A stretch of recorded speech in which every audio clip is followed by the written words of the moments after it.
Good morning, everyone. Let's start. The subject today is the left behinds, the left out. And this is a large group of people in most OECD societies. And these are people who feel that they have not benefited from globalization, and they feel that governments mostly ignore them. And for many of these people, the economic crisis never ends. They struggle to find jobs, especially decent ones. Often they live in poor housing. And each month they run out of money towards the end of the month. On average, the poorer people in our societies live several years less than the richer, and younger left behinds can't see how they'll hit the milestones that have typically been thought of as part of adulthood. How you can move out of your parents' house, get a secure job, and afford to have and raise children, and one day even a pension. So in many European countries especially, we have a generation of 30-somethings living in their childhood bedrooms in their parents' homes. And if you're left behind, most of the people you know will be left behind too, and that's because of the trend, especially in the US, but broadly across the OECD, for people to socialize with, marry, and live near people like themselves. And more we manage to avoid meeting people who are different from us, demographically, ethnically, income-wise. And matching culture in some ways is good. It helps us find partners and neighbors who are compatible with us. But according to our panelist, Tyler Cowen, this kind of matching also helps to heighten inequality, segregation, polarization. And in the past, we had community organizations that were quite successful in bringing people together, such as bigger role for churches in the past, for trade unions. And now those organizations are fading. And we're just starting to see the rise of atomization, and people are talking about a loneliness epidemic. Now, this is also a geographic story. Often the left behind are clustered in particular regions, such as the Appalachians in the US, typically rural regions with few jobs, often no reliable Wi-Fi, and you can't even get public transport for jobs, to go to jobs. So in these regions, the state feels absent. And when the left behind look at politicians, they see people who don't look like themselves. The OECD's latest How's Life report says most politicians come from relatively well-off backgrounds. There's a survey of 11 OECD countries. It said manual, agricultural, and service workers account for 44% of the population, but just 13% of members of parliament. So there's a cohort of politicians that doesn't have personal experience of, for example, not being able to go to a job interview because it entails taking 3 different buses and you're caring for a grandparent at home so you can't go. So the AFL-CIO union in the US, and we're going to hear from its president on the left here, Richard Trumka, is encouraging union members to run for political office to ensure more class diversity among politicians. And the wealthy classes haven't just captured political offices, they've also captured education, access to education and good jobs, to the exclusion of almost everyone else. So try getting into Harvard if you're from a working class, low-income family. No wonder that many among the left behind are voting for outsider parties who blame the problems on what they call the elites, on immigrants and open borders. And voting this way is actually quite effective in terms of getting the left behind's concerns on the agenda, at least, even if the politicians then don't solve these concerns. It's partly because rural Midwestern counties voted for Donald Trump that there has been so much talk about the left behinds in the last couple of years. So how do we give this group a voice at the table? How do we make them feel they're still part of the social contract, and how to actually make policies that improve their lives? Well, this panel is going to focus in large part on solutions. I think most of us in the room are familiar with the problem. So what can we actually do? I'm going to cite just one recent initiative by the Bank of England.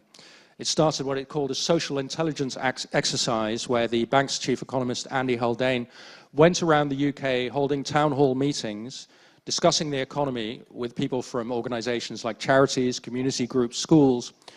And that prompted the bank to set up regional citizens' councils made up of members of the public. The idea being to give the bank a better view of the economy's hidden corners, and a new set, what it calls a new set of often quieter voices to listen to and learn from. So that's one idea in involving the left behind in designing policies. Before we start with the panel, let's ask the audience 2 questions, and this will be a show of hands. So firstly, do you work, socialize, and live mostly with people just like you? If that's a yes, please raise your hand. And if that's not true, if that's no, please raise your hand. I'd say a slight win for the yes there. And second question, do you find that politicians in your country connect with you and represent your interests? If you feel the answer is yes, raise your hand. And if you feel no, then raise your hand, please. That's for the no's, I think.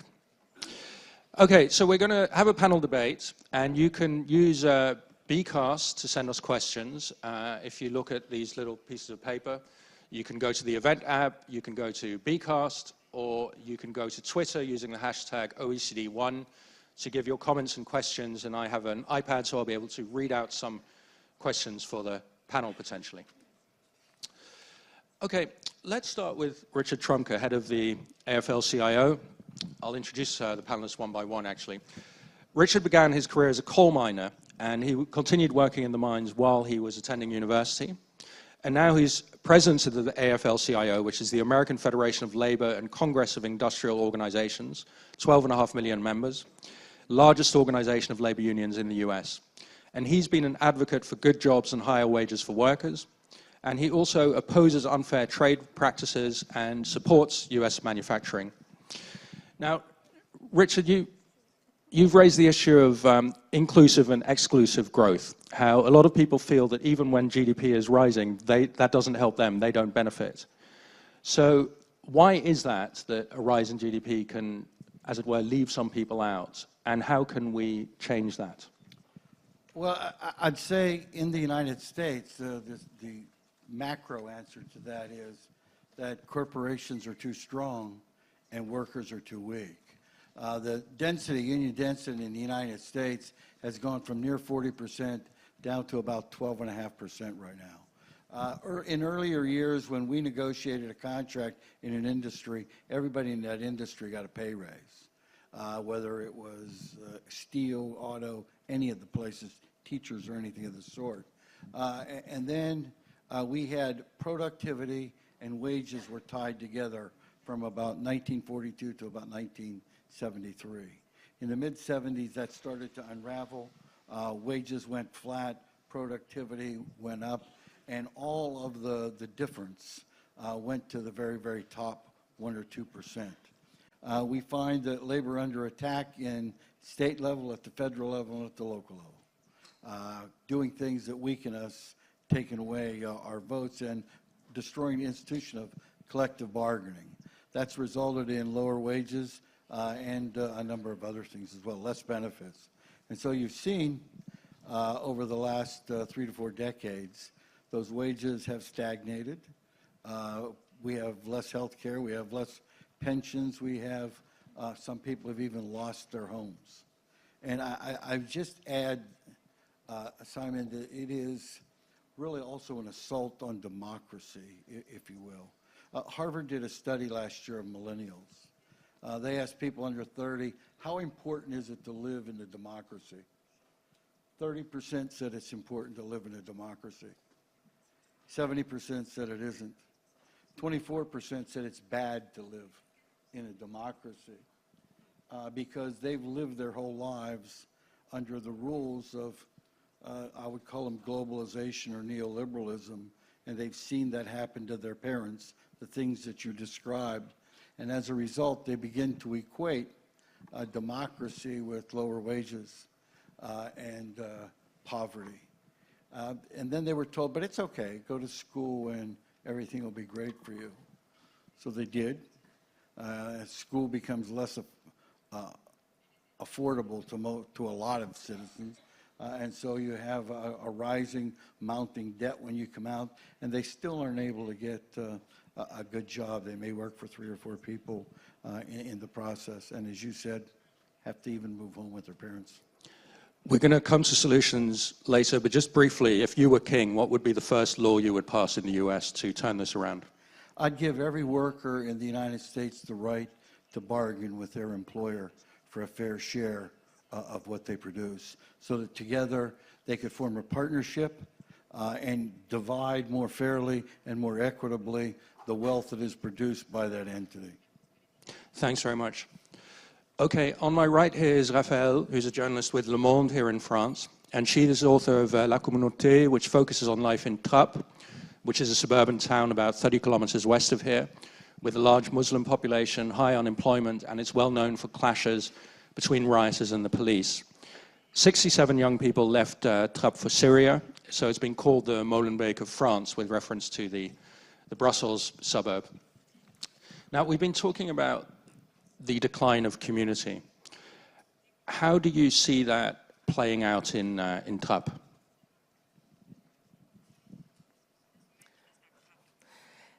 Ce qui est intéressant. Well, I think what's interesting is the geographic situation of the city of Trappes. Let me tell you where it's situated. It's just next to Versailles. Versailles is one of the wealthiest, most symbolic cities in France. It was a city of kings, after all. And 10 kilometers away, you will find Trappes, a very poor city that grew out of nowhere in the 60s, and where there were mostly workers from car plants that were recruited by car manufacturers in Morocco and to a lesser degree in Algeria. Up to the 80s, all of this worked more or less well. First, because the city was managed by the communists. In fact, it was the flagship city of the Communist Party that kept a tight grip on the city, but that also developed popular education and community education. And this really helped integrate the children of these workers who arrived after their parents came to France or who were born in France. It's quite a symbolic city because it produced a number of figures that are most beloved by the French people. Omar Sy, the greatest actor in France, spent his whole childhood in Trappes. The most popular comedian spent his childhood in Trappes. Nicolas Anelka, the great soccer player, also spent his childhood in Trappes. And these men were the products of this community education. The free soccer club, the free music school, the free theatre school. And all of this changed with the economic crisis. And in the 90s, we saw an income of drug traffickers and also religious predicators. And so today, the city of Trappes isn't an unpleasant city. If you visit it, it's not unpleasant. There's a lot of urban renovation. You don't see these massive tower blocks. So it's rather a pleasant city, but it's a city that's locked onto itself. And this is what struck us. 60 departures for the jihad out of a city of 30,000 inhabitants is an absolute record in Europe. And we spent 1 year studying the city of Trappes, and part of the city lives with their mind elsewhere in Syria. And so this is a city that is really locked onto itself. Of course, there's a lot of goodwill, as you'll find in all countries, of course, people who are totally committed and who are really trying to make a difference and to get the city out of its isolation. And that's also, of course, very important. But we can see that this isolation is the major problem of the city. And you've mentioned what solutions can we think of? Well, what struck us is that in France, 75% of women have a driving license. In Trappes, only 20% of women have a driving license. And at 10 o'clock in the evening, there are no trains. So you can't leave. You're locked into the city, literally. And all the local policies have tried to bring services to the city, and these services exist. There's a music school, there's a theatre, there are schools, there are higher schools, but young people and adults don't leave the city. And that's a real problem. And I think that that is why this city is living as a locked-in community. And I'm not talking only here about a religion. I'm talking about a mindset. Of course, it's a place of solidarity, but it's also a place where you're locked into your own community. And so what people say in Trappes is if you want to succeed, you have to leave. You have to escape. And so it's as though you could only have an ambition if you leave the city. If you have a life project, you have to leave. That's the only way. You have to escape. And in a way, that's a betrayal of your city. And that is what we discovered. And this is also what we told in the book.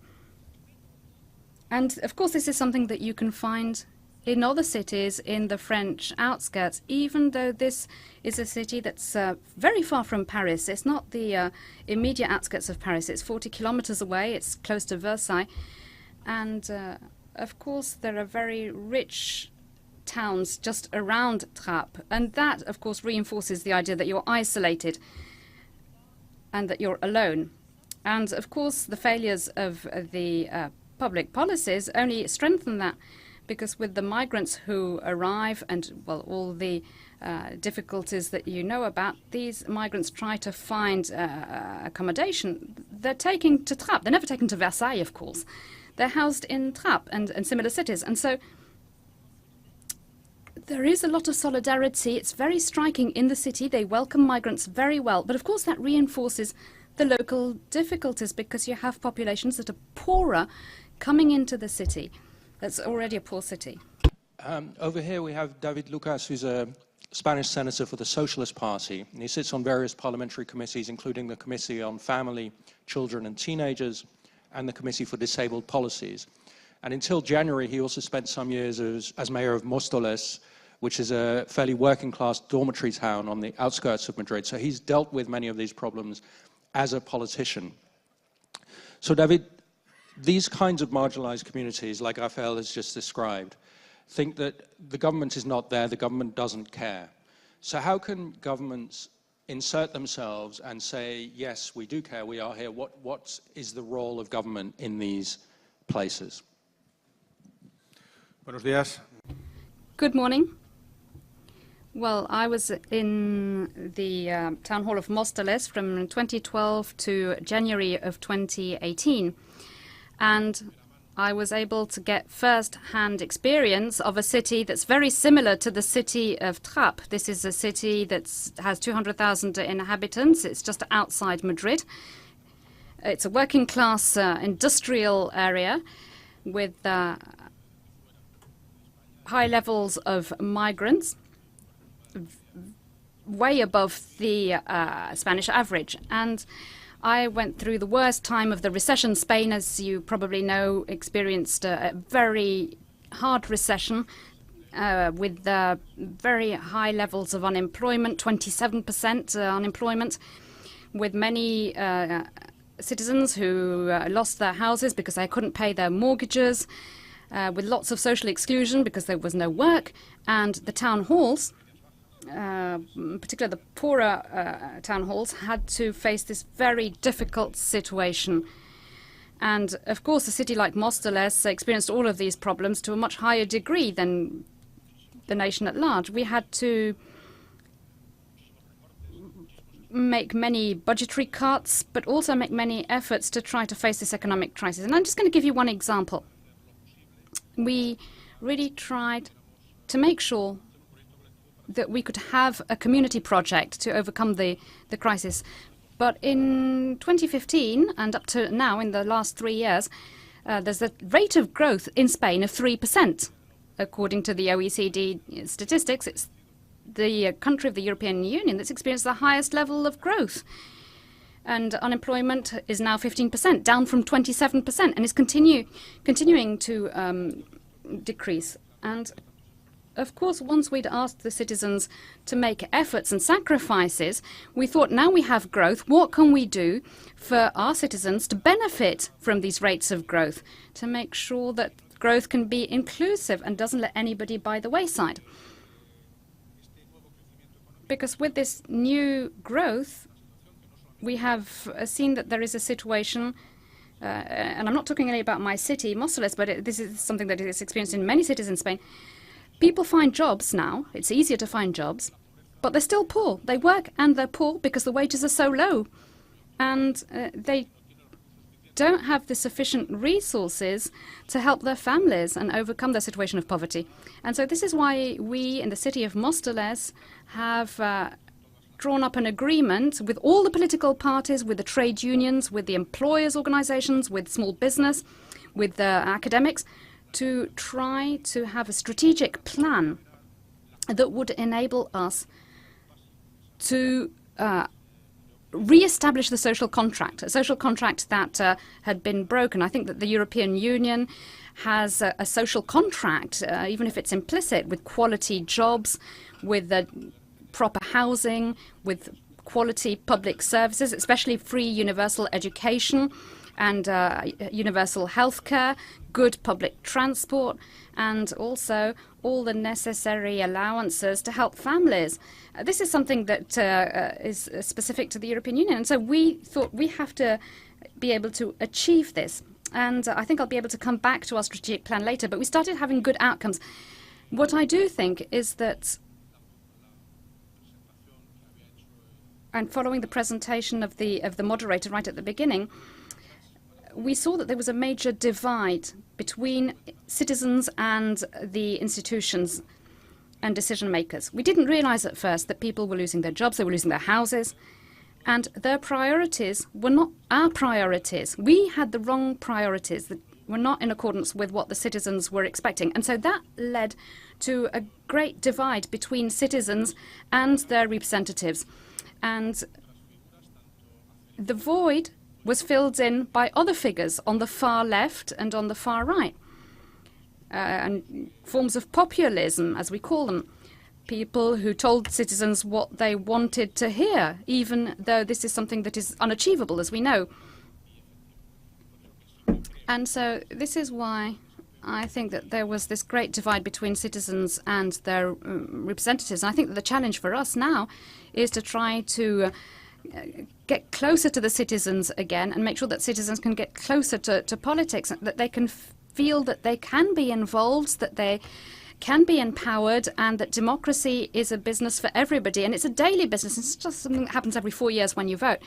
It's something that is important for everybody in their daily lives. That's the challenge, I think. So this is our project, and we've had some results already. I think that in the next intervention I'll be able to come back to some of the details of what we've achieved. Thank you.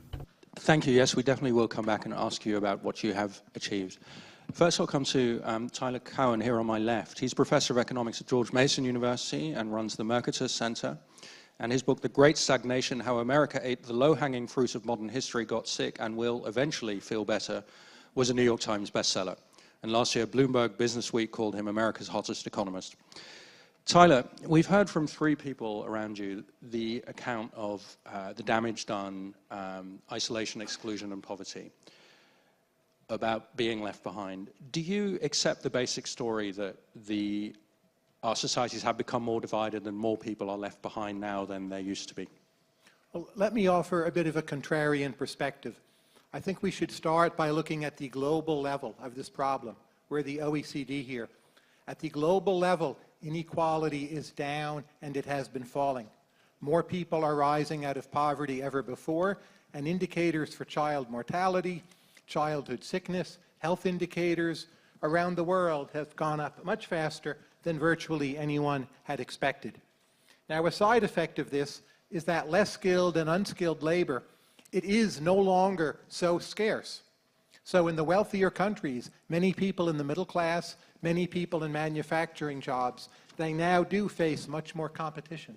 There's been a stagnation of wages at those levels in many countries. I would stress the importance of productivity. If you look at the papers of Raj Chetty, he shows actually, contrary to what you might think, that since the 1980s, upward mobility in the United States has been more or less the same. It's lower than it was much earlier. The break point here really is about the year 1973. That's when economic growth in the US became slower. It's when productivity growth became slower. Sometimes you hear it claimed productivity growth and wages have been decoupled. That's not true. Those studies are using two different inflation indicators. Put in a consistent adjustment for inflation, productivity, wage growth. They track each other very closely. So we've been in a low productivity economy year after year after year. It's the power of compound returns. You cannot make that many people happy in a low productivity economy. You can't fund the government assistance you want. And the key to turning this around, which is not simple at all, but it's to restore higher levels of productivity growth, but keeping in mind the frame, economic growth has never been more inclusive than it is today. What would I do concretely? Just a few ideas as a start. First, I would make it much easier in the US and many other parts of the world, including, say, London or even central Paris, easier to move into high productivity cities. We have what's in the US called the NIMBY mentality, not in my backyard. Most well-off towns with great school systems, it's hard to move into them. It's one reason why zip code now, where you live, matters so much. I would say it matters too much.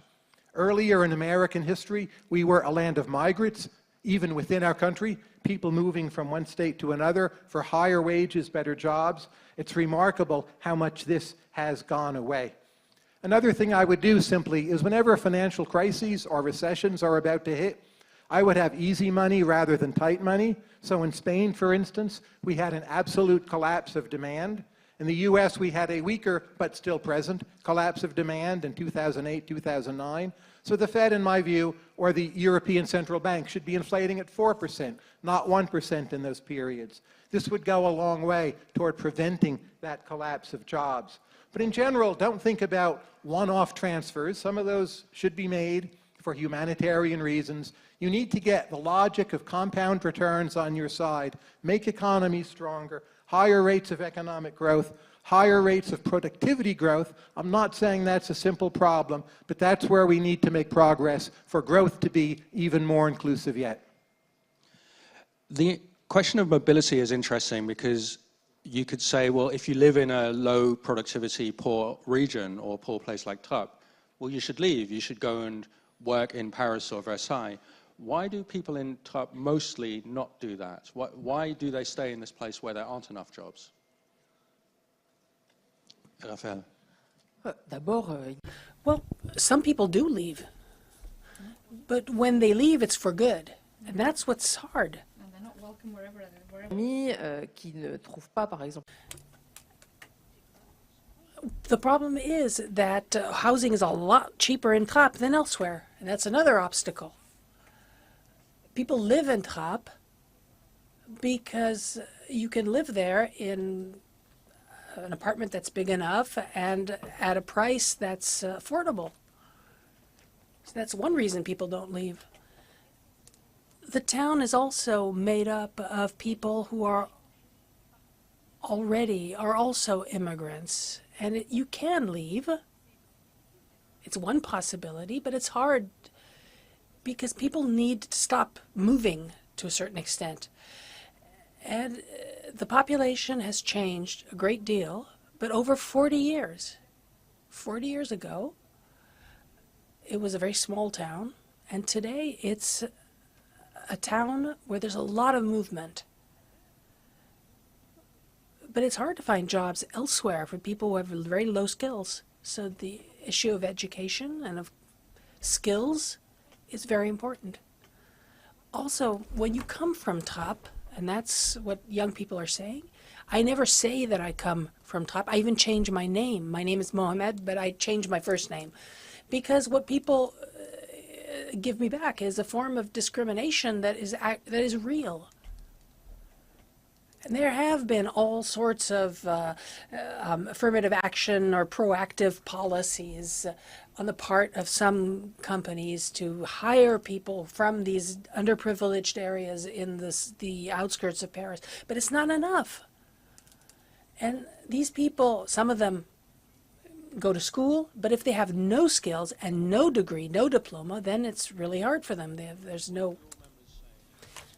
To Tyler's suggestion, which we debated earlier as well in the green room, about mobility, that if there are no jobs in West Virginia, you should go to, say, California, where there are more.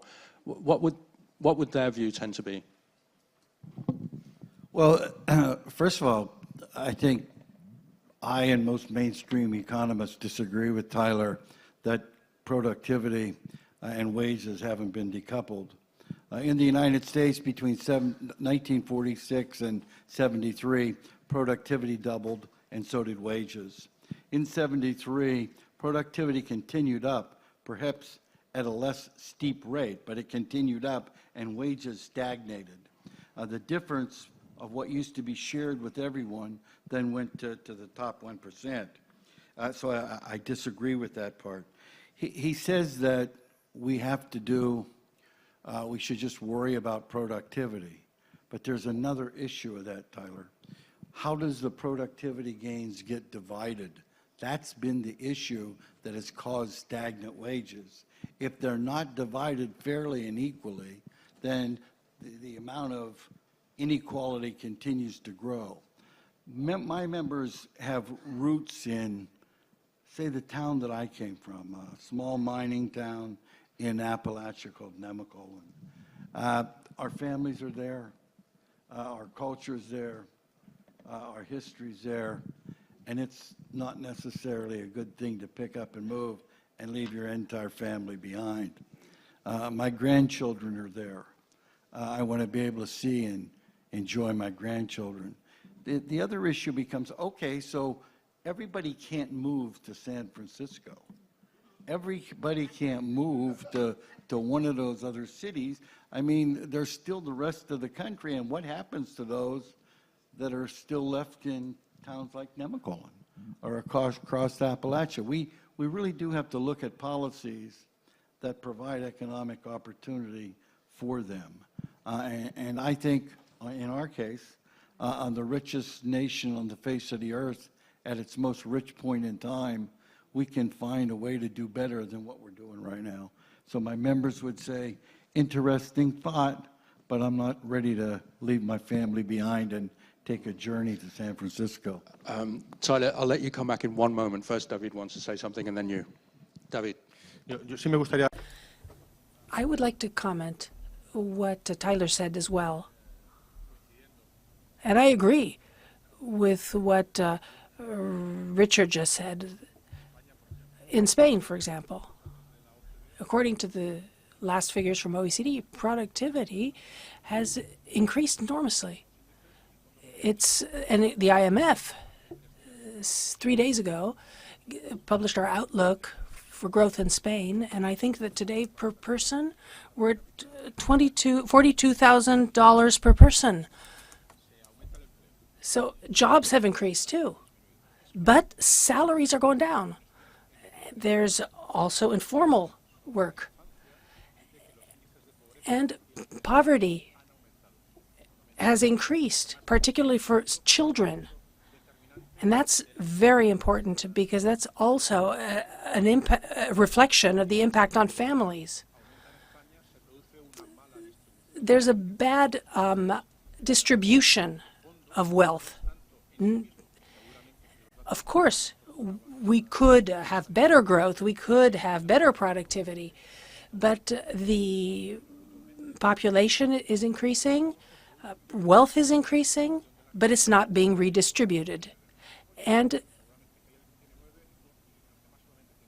if some have 9% and or 90% and the others are only getting 1% of that growth, that is a problem.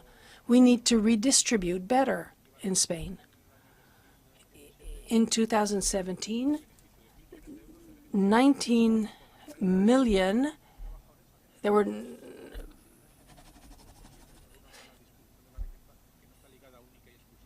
was enormous growth, but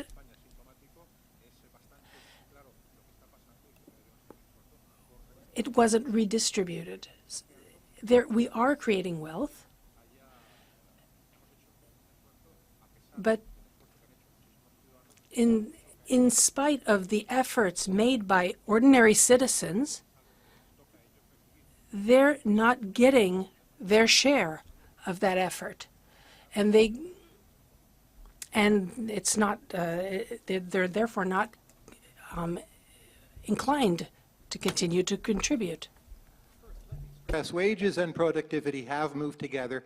Even Paul Krugman has admitted this in his columns. When you use the same inflation adjustment process for both, those are essentially moving in the same way. But let me just talk a little bit about the opportunities we do have still and have had in the United States. I'm a classic white guy, Irish American by background. If I look at Arab Americans in the United States, Arab Americans, they have a higher per capita income than Irish Americans. They have higher levels of education. If I look at African immigrants in the United States, they have a higher level of education than do Irish Americans. If I look at South Koreans, mostly recent arrivals, They're doing better than my, white guy group of the Irish Americans. The immigrant group doing the best, Iranians. Some are Jewish, but mostly Muslim. They have a much higher per capita income than Irish Americans, as do those from India.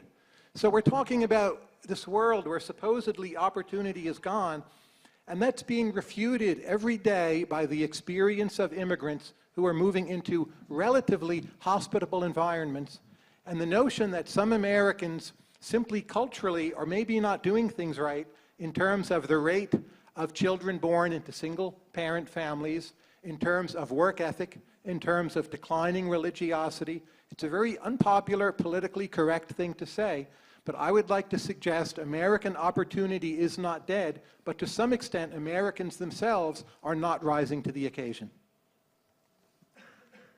Strong, Richard, do you want to come back on that?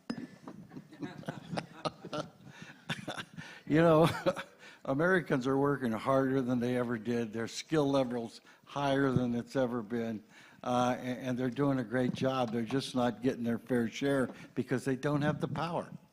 Corporations are too strong and workers are too weak in the United States. So the wages and the wealth that's being produced aren't being spread as evenly or even fairly as they should be. I noticed Tyler focused on immigrants coming in. Immigrants coming in from Africa are higher skilled. Immigrants coming in from Arabs are higher skilled. But he doesn't talk about African Americans that have been there. Their level of standard of living is not going up under any standard. It's stagnant or going down, much more poverty. When you look at Latinos that are there working to get by, standard of living isn't going up, going down. The level of death and injury on the job increases, and they take the brunt of it because they have no voice. They don't speak out. In the United States, you should know this, 150 workers die every day from workplace injuries or occupational injuries. 150 every single day. No hue and cry, no protests. It's just accepted. And so when you simply say, Tyler, that the solution is just to up and move, and if you don't up and move, you're lazy or less worthy, I just take serious issue with that because people are more skilled. And by the way, here's one other thing you ought to know. Best kept secret in the United States, other than the military, the U.S. labor movement trains and skills more people every year than anybody else. More than George Mason, more than UC Berkeley, more than Harvard. We train more people and give them higher skills. And yet some of them still have a difficulty in finding work. And when they do, the wages are not what they should be because the distribution is unfair right now. I want to move a little bit to the role of government, what politicians can do. And I want to come back to you, Richard, right away, because Donald Trump was elected partly by promising to address a lot of the issues that we're talking about. He was going to save the left behinds. And I think that many of your members voted for him. How do those people a year and a half on see Trump? Do they feel that he has solved some of their problems? What's their view? Not your view, their view. Yeah, well, first of all, 3 percentage points more of our members voted for Donald Trump than voted for Mitt Romney the time before. Unfortunately for her, 10% fewer voted for Hillary Clinton because they did not believe her. They thought that she was not telling them the truth. He talked about 3 things that I think were important to people. He talked about infrastructure and the need in the country to develop infrastructure. Our infrastructure is going down. The Society of Civil Engineers give us a D+ in infrastructure. That's old stuff plus the new stuff. We need a couple of $1 trillion. He said he was going to do that. His program was $20 billion a year for 10 years, which doesn't even scratch the surface. And then in his budget, he took away, the federal government used to provide 80% of spending on infrastructure projects. He changed that to 20%, so it's actually less money spent on infrastructure. He talked about rejuvenating manufacturing, and what he did there was take away a lot of regulations, some of them that were very, very important to us.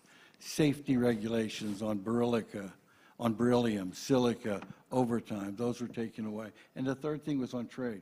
We're still working on trade to try to come up with an agreement that really does work and really helps workers like in NAFTA in Mexico, Canada, and the United States. We're working on that. I think a lot of people have been taken back because he hasn't followed through on those three major economic drivers that he would say. Now, on trade, the jury is still out because he's still working on that, and we're hopeful that we'll be able to work with him and be successful. So they're starting to come back. My members and workers in general are starting to come back across the bridge saying, look, I was angry. I wanted to vote for someone who would change the rules to make the economy work for me. I thought he would do it, but he's really doubling down on a lot of the same exact rules that got us into the mess, and so they're coming back across the bridge. Elected as a populist, governing as an elitist. What's that? He was elected as a populist, he governs as an elitist? I would say a lot of the policies, the neoliberal policies that got our country into the mess that workers see it as and it made them angry are back and being doubled down on, yes. David, in Spain there's a very high distrust of politicians. You were talking about how in Móstoles you and other politicians managed to bridge the divide a bit. Can you give us a couple of ideas that could work more generally? Bueno, yo en primer lugar, Well, I was very surprised when I heard that the best option when there's no jobs is to go somewhere else. If in my city, or in Madrid, or in Spain, people are told, well, we've got a recession, so why don't you go to Germany? That's not a solution, surely. As a mayor, I can't tell my citizens in Móstoles, go somewhere else. And when I teach at university, I teach legal studies, I can, of course, develop a theory with my students and macroeconomic ideas, but when you're a mayor, you're in a very different position. You've got to find solutions for a city. It's an industrial city in the outskirts of Madrid. It's becoming de-industrialized very quickly, and we had to find a solution. And you can't tell the people of Móstoles, just go somewhere else to look for a job. As a mayor, you have to get to grips with the situation and find a solution. So what did we do? We had a lot of distrust. And so the idea was to sit round a table, all the people that would have something to say, everybody who could contribute to a solution. So we had the unions, we had the employers, we had the trade associations, we had the citizens' organizations, we had the regional government, the university, so that academics could also contribute, in particular with research and development. So all those who could do something for the city of Móstoles, so that all together we could pool our efforts. Because very often what happens, everybody's pulling the rug towards them and you can't find a solution. So we came up with 5 ideas within our strategic plan. First of all, to establish a pact for jobs.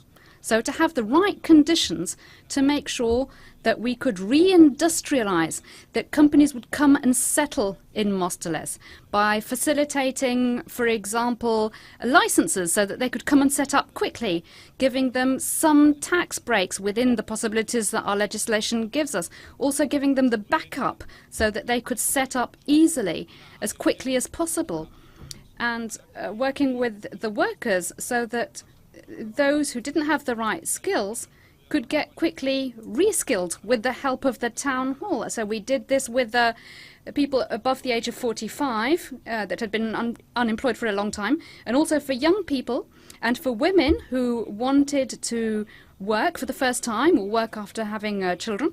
And we worked all together. We even sent missions to other countries to find companies that were ready to set up shop in our town. Then we developed a plan against exclusion and poverty. First of all, we worked with banks so that people wouldn't get expelled from their houses. We had a high level of indebtedness of households, and so a lot of families were getting expelled from their houses. So we tried to work with the banks so that a financial solution would be found for these citizens so they wouldn't get kicked out of their houses. Then we tried to come up with social allowances. And thirdly, for all the people who were really experiencing great difficulties, we tried to set up a special plan to help them look for a job. The other element is that we wanted to preserve quality public services, health, education, but also the municipal services, because municipal services are very often important, not just for inclusive growth, but also guaranteeing a basic social safety net. Then we had another idea, which was sustainability. We signed the pact at European Union level with mayors to reduce emissions of CO2 up to 2020, and we try to improve public transport. Mass transport is essential because you're ensuring the mobility of workers. You're making it possible for workers to travel to other municipalities or even within the municipality. And you're doing this by guaranteeing energetic efficiency within the municipality. And then, and this takes me back to what was said at the beginning of this panel, we tried to make sure that we had full transparency in the decision-making process. We tried to fight corruption, we tried to introduce transparency, and we tried to make sure that citizens could become involved on a daily basis in the decision-making process. And this made it possible for us to work with all of the parties, and the citizens really felt that they were on board. So what happened? We did this at a time when we were starting to see economic growth. And the last questionnaire of the social situation in Spain, this is a survey that's carried out every year. Well, we got 9.75 points out of 10. We scored very, very high. And this is a survey that's carried out consulting citizens. So this really reflects the degree of satisfaction.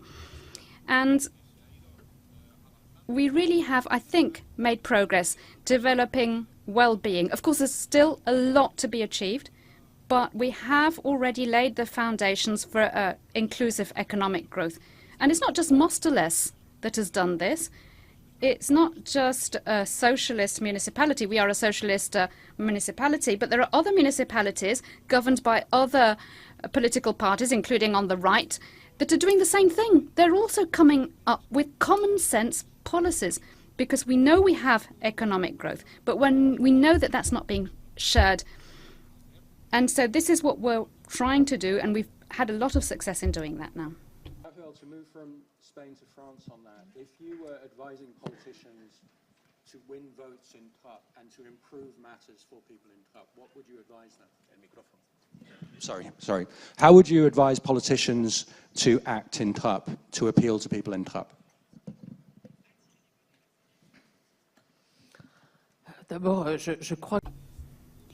Well, I think that the right-wing parties and the left-wing parties have faced the same problems, and very often they've been equally bad at finding solutions.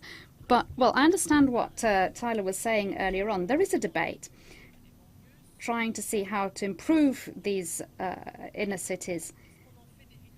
Should we have dormitory towns where people will just go and live and then go and work elsewhere? Is that the idea, to have dormitory towns?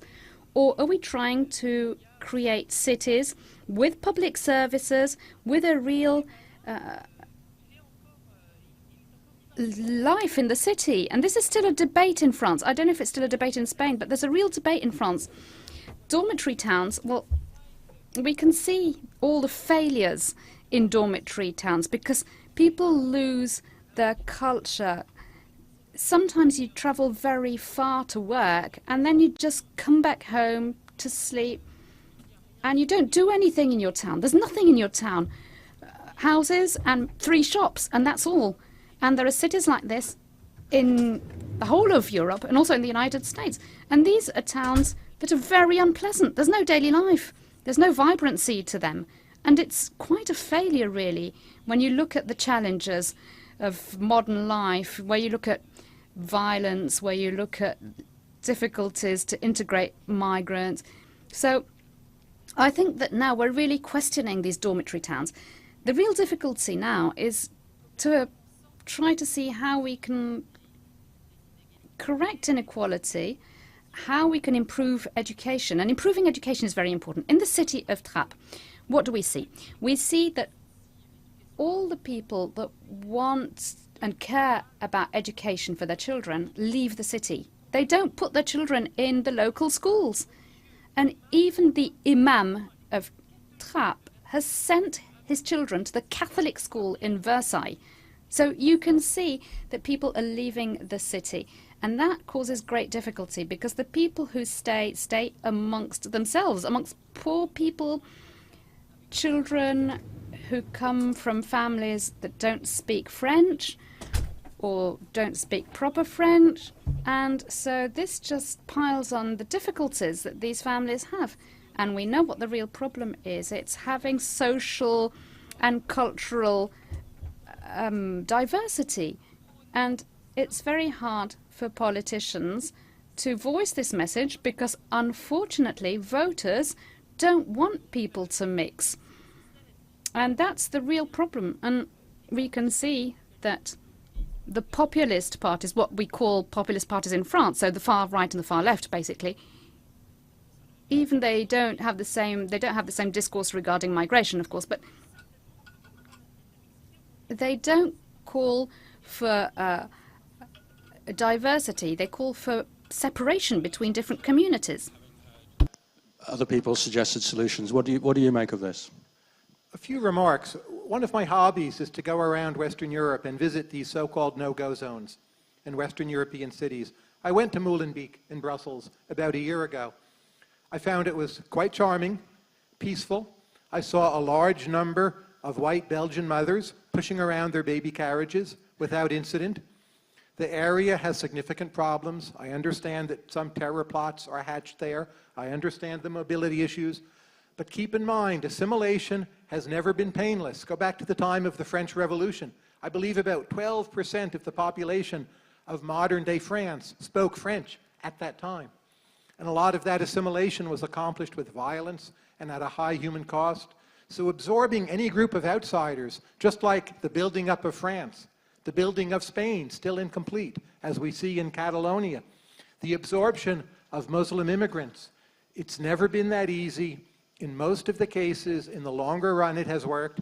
If you look at Latinos in the United States, the best evidence we have suggests they are being assimilated at about the same rate as Italian Americans were in the 1910s, 1920s. It's not perfect. We should do better. We can do better. We should expand Medicaid, many other things we can do. But the overall picture is simply not as dire as it may feel today when you look at this longer-term historical perspective.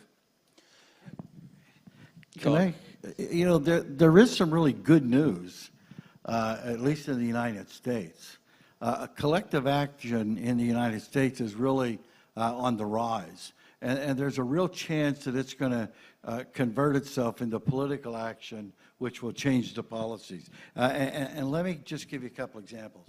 When people understood that government couldn't or wouldn't help them, and they realized they couldn't do it alone, they really turned to each other. So you see, we've seen hundreds of thousands of school teachers in predominantly Republican states go on strike. Organizing on Facebook and on Twitter in states where, at least one state, where tax cuts had caused the school week to go to 4 days a week because they didn't have money. So they demanded raises, new textbooks, money to fix their schools, to increase the curriculum and things like that. The Me Too movement in the United States. Women rising up against sexual harassment and violence in the workplace and throughout their lives. As we meet today, the labor movement from around the world are meeting in Geneva to craft a common strategy to address workplace violence against women. The Black Lives Matter movement, which has challenged and continues to challenge America's past and present of racial violence, again, from below, from communities who just said that they'd had enough. When I went to Ferguson, Missouri, I was amazed to hear people say that we just realized that we didn't have to accept being treated that way.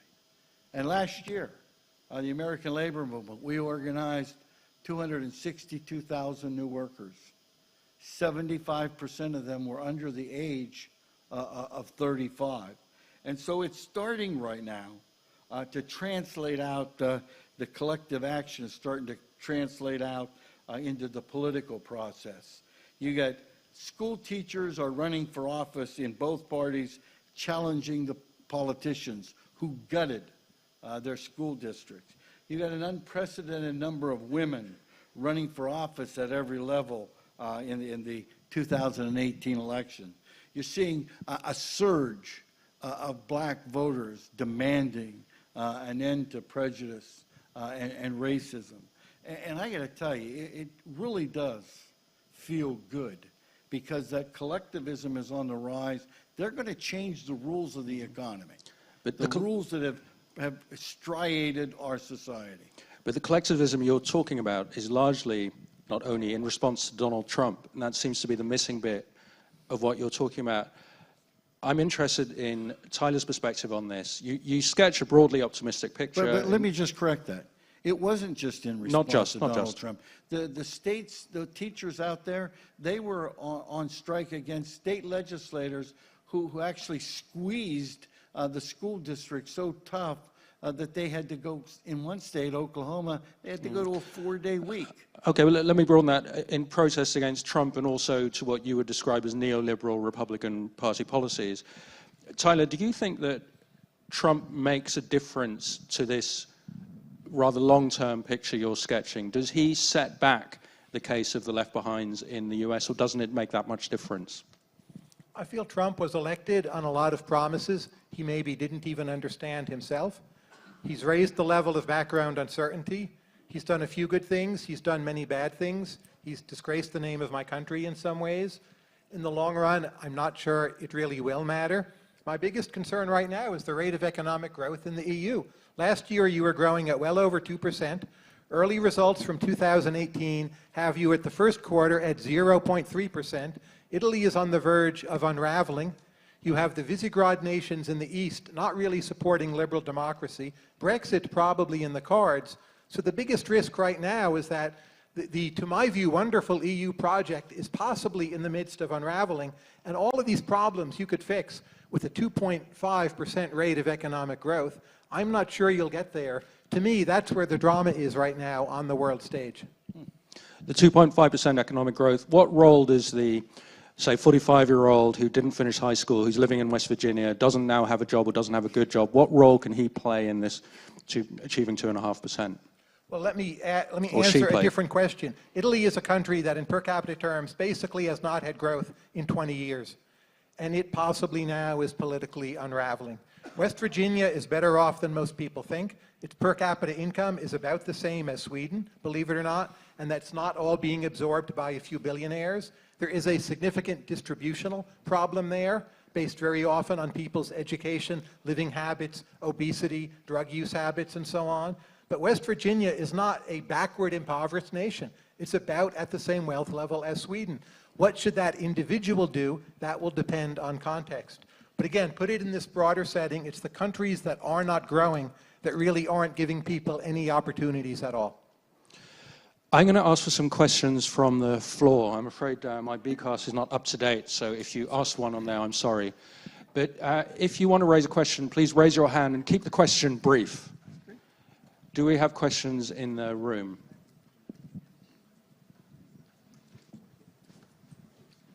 There's a man here. Yeah. Yeah, hi, thank you.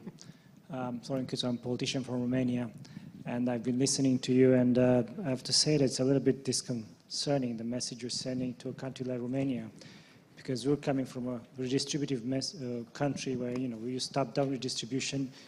And for the last few years, actually moving towards a market economy where prices have made the redistribution, have done great things for the country and for its people. But what I hear here is that countries that are developed countries are trying to go to a model where it uses top-down redistribution. So it's a bit confusing. Maybe you can comment on that.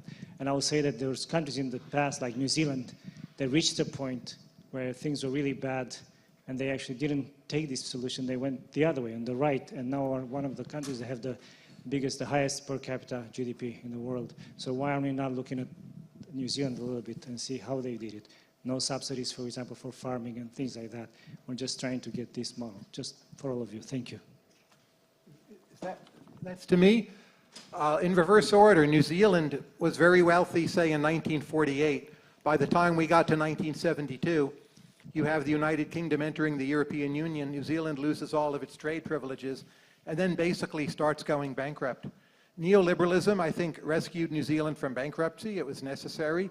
I don't think they ever jump-started New Zealand growth. New Zealand now is a nicer nation than it would have been had you not had Roger Douglas. On Romania, I'm sorry to say I'm somewhat pessimistic. It's great you're in the European Union, but I worry so much about brain drain that the most talented Romanians have the opportunity to go to so many places. Romanians tend to be very good at learning other languages for whatever reasons, and I think you'll all do okay, but I'm not sure you'll ever have that takeoff of like how Poland had, say, 20 years averaging 4% growth. I think you'll limp along and muddle through, but I'm not really super optimistic about a lot of the more eastern part of Europe. David, you wanted to add something? Sí, yo soy un... I'm a bit more optimistic. I remember that I heard that same question. We heard it in Bogota. We were at the summit of cities, and we had the same discussion, same debate. There was a mayor from Guatemala,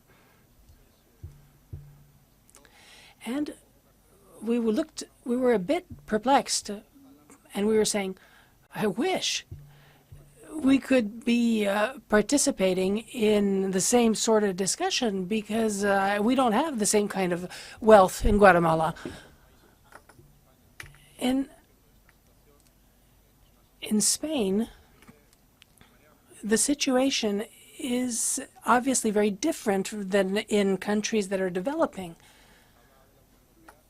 When you're talking about the European Union, obviously I'm convinced that the European Union is part of the solution. It's definitely part of the solution. And it's true that Europe has paid more attention to macroeconomics, to the financial situation, but we need to be closer to the citizens. We need to make sure that more people get involved. So from my point of view, when you have this sort of situation, perhaps we need more European policy, to be sure. But at the same time, I imagine that in France and the rest of Europe it's the same, but in Spain it's the case. I don't know where your immigrants come from, whether they come from Latin America, or from Eastern Europe, or Northern Africa. But for us, it's Latin Americans, because they speak Spanish. For France, it's people from North Africa. And for the rest, it's Romanians, for example. So we perhaps need to think about what policies can improve the situation for our respective groups of immigrants. In any case, it doesn't really matter because they have to be inclusive. We can't allow the creation of these areas, of pockets of exclusion. We don't just have economic problems in Europe. There are also political problems. We have the problem of Trump with respect to the European Union. So the situation is a lot more complex than just economic problems. That being said, I I'm optimistic. I think that the best solution is inclusive economic growth. And we have to fight for redistribution. Without wealth redistribution, our citizens can't move forward. We can redistribute. It is possible.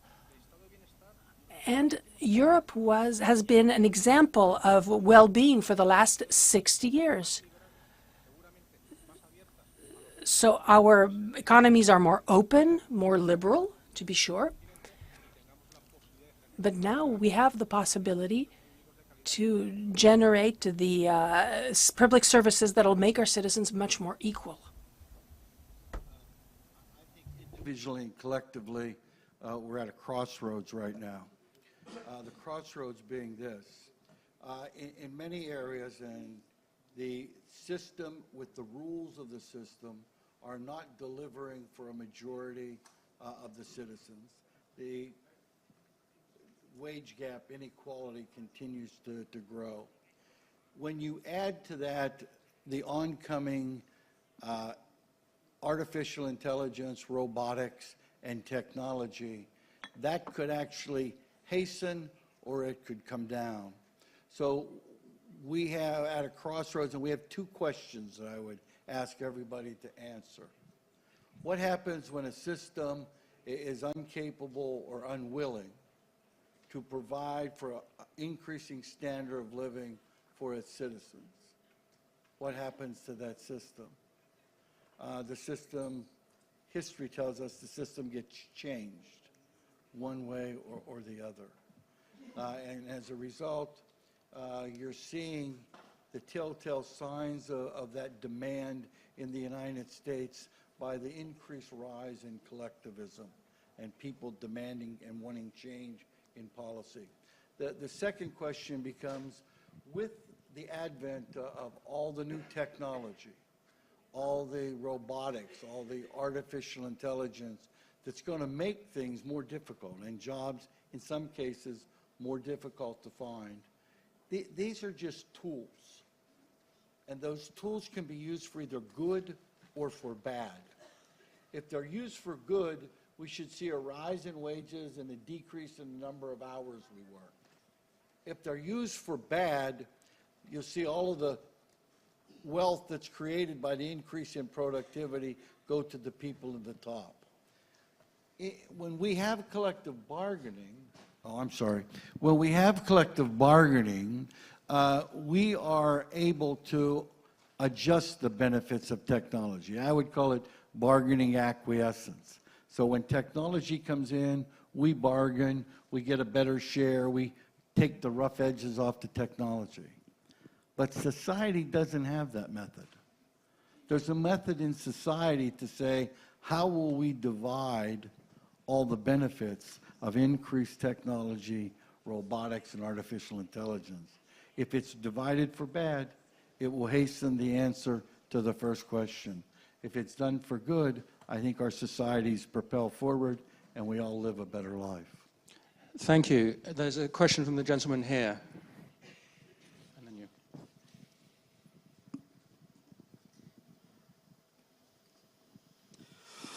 Merci bien. Thank you. Ladies and gentlemen, the world has become a global village and everything seems simple, and yet there are huge differences. Poverty is in one place and wealth is in another. In one continent and wealth is in another.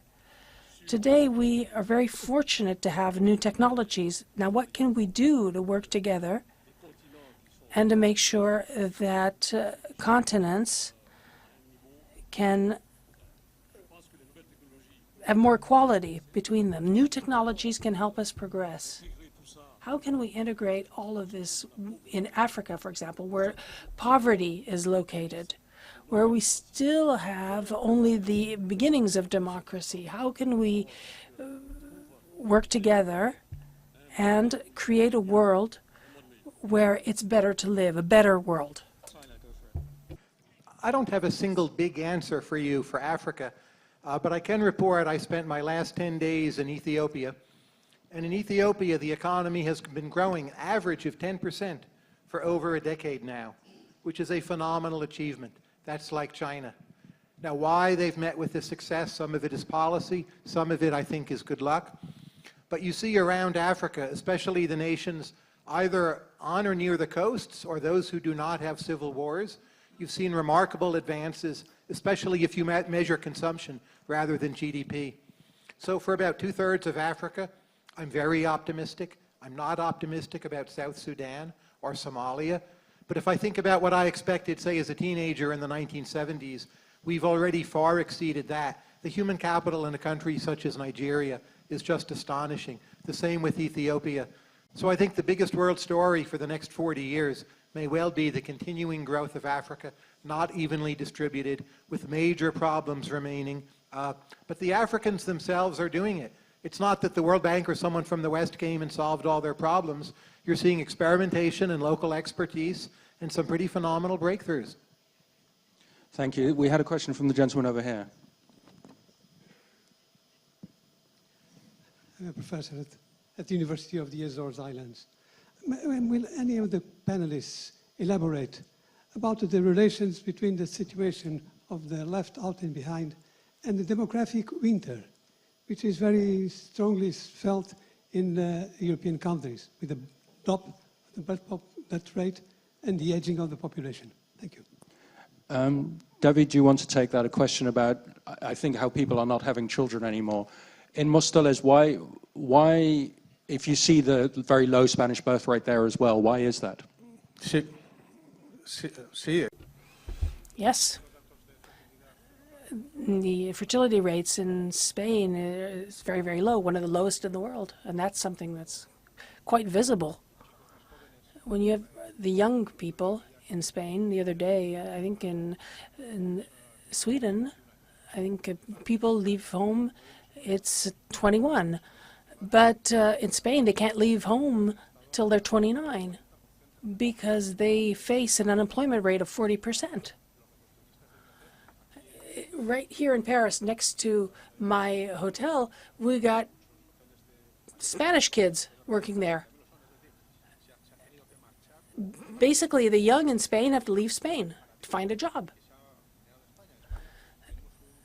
We have a good education system in Spain, and we've trained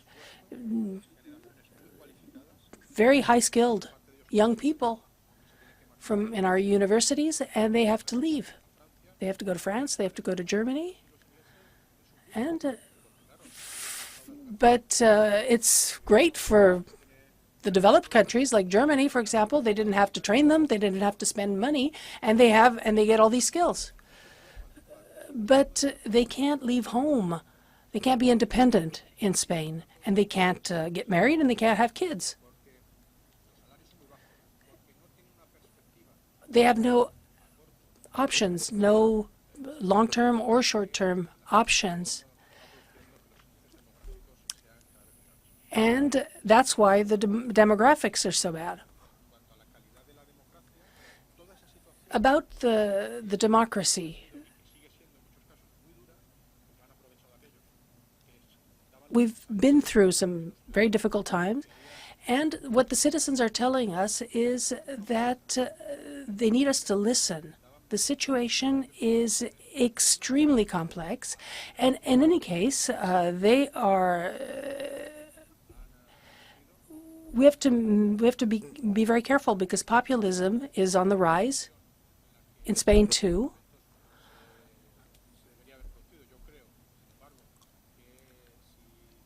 I think that if you focus on what people are really concerned about, what their concerns are, and you offer solutions to issues that are complex, I think that trust will return. I think that people will once again feel trust in their institutions. And I think we will be able to move forward. I also wanted to come back to the issue of work and the distribution of income. And the issue of technology. we have to be very careful about how work is distributed. If people are working less because of technology, we want to make sure that salaries are maintained, because that's what's happening right now. Salaries are going down on account of technology.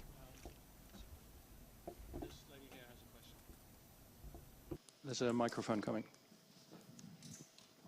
Bonjour. Good morning. We heard recently in France that on an average, for listed companies, 70% of profits are paid back to shareholders. That means that 30% is left for investment and for redistribution to employees. So this system seems completely absurd. When are we finally going to come up with international rules applying to all countries where there's a little bit more redistribution, that's a little bit more balanced, in order to be able to encourage innovation and to be able to the economy? In the United States, corporate America has had record profits for the last 3 years, each year getting bigger. Last year, the Fortune 500 companies spent over 100% on stock buybacks and dividends, leaving no money for capital investment or for wage increases.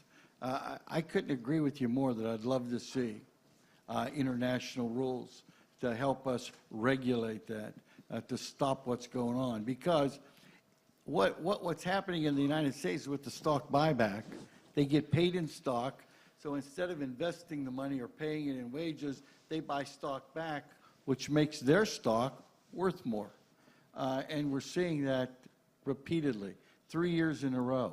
This is the first year, 2018, that we saw that trend start to slow a little bit at the very least. But it's still going to continue, and it's over 100% of profits, which means in order to do capital investment, you have to borrow. Money's been relatively cheap, so that hasn't dissuaded them. And in order to do wages, there's nothing left for that. Same thing? Yeah. She said the same thing's happening in companies in France as well. I think that's a place where multilateralism ought to be able to have a discussion and hopefully an impact. If I could just say a quick word on both France and Spain. It seems to me a major problem in France is the age of your companies. If you look at the top French companies and read their biographies, they all date from the 1970s or earlier. So a lot of new companies in the US are what push up wages. In terms of Spain, what's striking to me is the wage gap between your often new and quite successful exporters, Zara being the most famous example, but not the only one, and the productivity level in service sector jobs.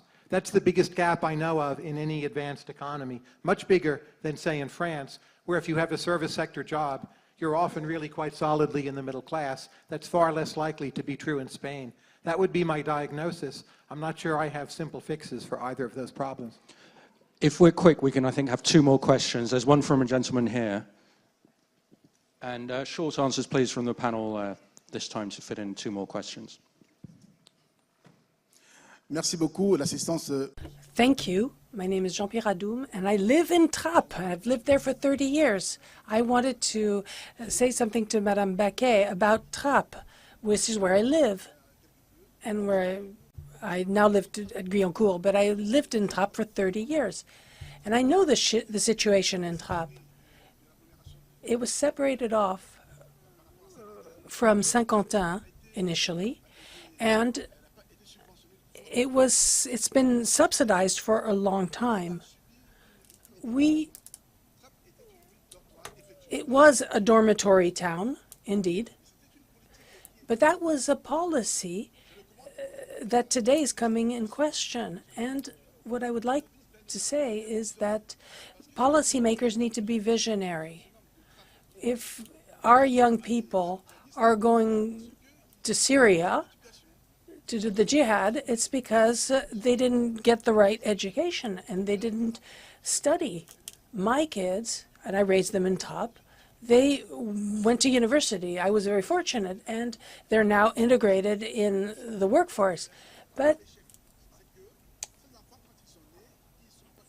those other children just didn't get the right education. So when they graduate, they come to the age when they become adults, well, the only option is the mosque. And I agree with you. It's a huge error on the part of politicians. And we didn't have jihad in the past. These problems were resolved differently. But that's the situation today in Trappes. I think what you've done with your book, we will perhaps in the future, here and now, also to be able to solve this problem. Thank you. Thank you, sir. Thank you for your comments. I agree with you. Education is essential. It's not the solution to everything, but it's the solution to a lot. And the gentleman lives in Guyancourt, so he's moved to a slightly more middle-class town, which is right next to Trappes, and that's the problem with Trappes. Everyone who joins the middle class moves just a little bit further on, not very far, but you've left the town, and that's the problem of the town. It remains a poor town with people with a lower level of education. There's a gentleman here who's been waiting for a while. Yes, my name is Paweł Świeboda, and I come from Poland, and I just want to reassure Tyler about Europe, that Poland has been the second best performer after South Korea in terms of the pace of advancement from middle income to high income, and a lot of that is due to its membership in the European Union. Which gets me to my question, and it is about how you link country policies, or even European policies in our case, with regional and local policies. Because what you described is a lot of different initiatives at the local and regional level. But how should the center respond? I mean, in Europe, we put some trust in the diffusion of growth for a while. That didn't seem to work perfectly because people are attracted by talent, they want to be in cities.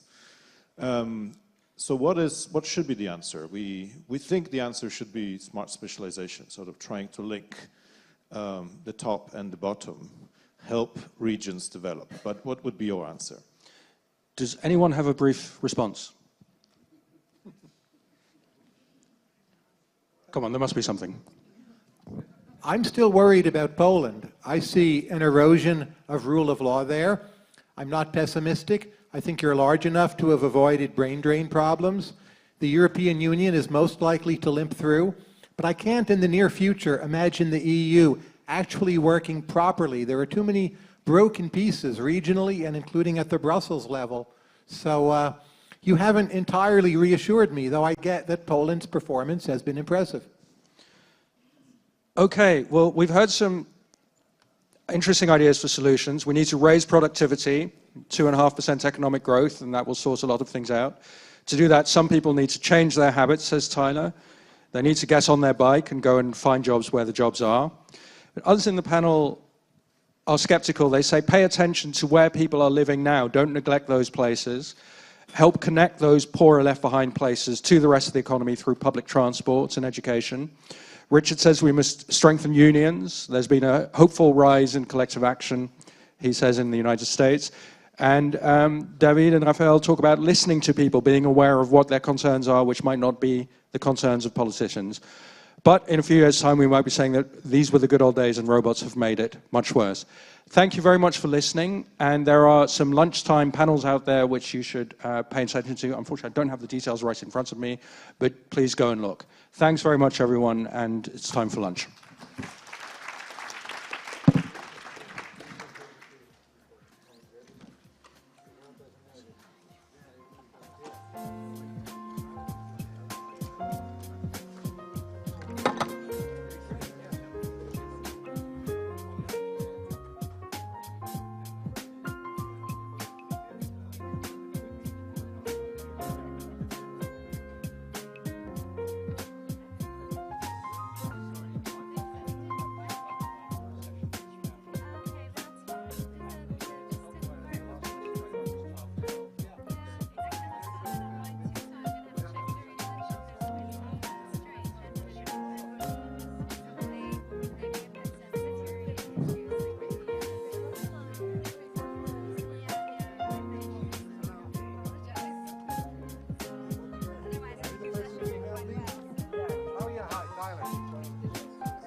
you.